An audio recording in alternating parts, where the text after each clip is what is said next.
FiveThirtyEight Nate Siver is out, and they've arranged their systems now to really evaluate where the Democratic primary is. And you know what he's found out? He's found out that Joe Biden is not the favorite. Not only is he not the favorite, but given the way things are going right now, the race just may be Bernie Sanders or Elizabeth Warren. And I know it's not going to be that quite evident with what he said, but you have to look at who is likely to look at Iowa and then see how Joe Biden's percentages fall and what it really means. Check this out.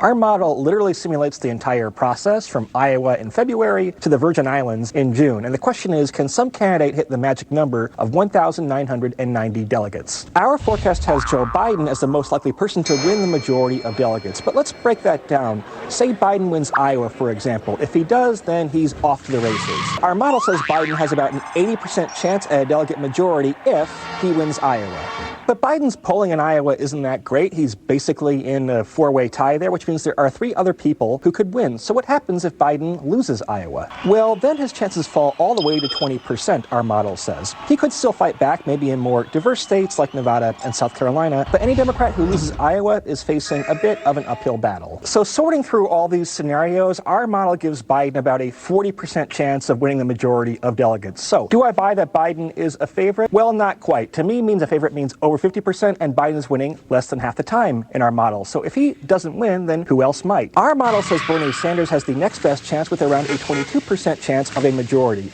He has plenty of strength in Iowa and New Hampshire, and if he wins 2 or 3 early states, he'd be in the driver's seat for the nomination.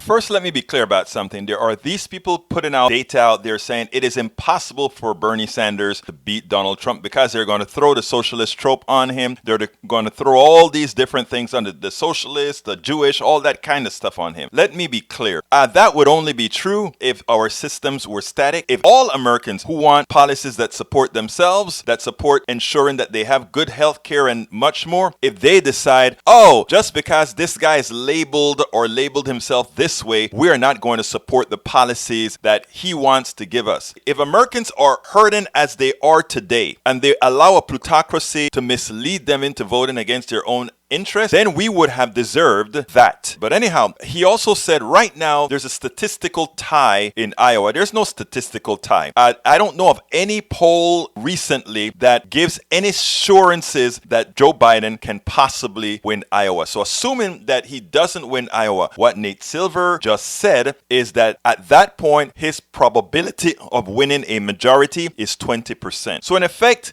in 3 weeks, things are going to change. In 3 weeks, once he does not win Iowa, we will see if the mainstream media heed this notion, this warning coming from Nate and others that, well, this just isn't the guy. But folks, I want to go a little bit deeper here. No centrist will do. No presidential candidate that is trying to appease a mythical center will win this election, because that presents no difference between the pain of Donald Trump and the pain of just a bit more humane sounding rhetoric when the underlying economics is not changed. So therefore, given that most Americans know they have health issues or the potential of having health issues, given that most Americans know that healthcare in this country kills, given that most Americans know that healthcare in this country can bankrupt not only them, but their kids and generations to come. Anybody who believes that they should compromise those realities and elect someone who claims to be moderate, someone who claims to be able to appease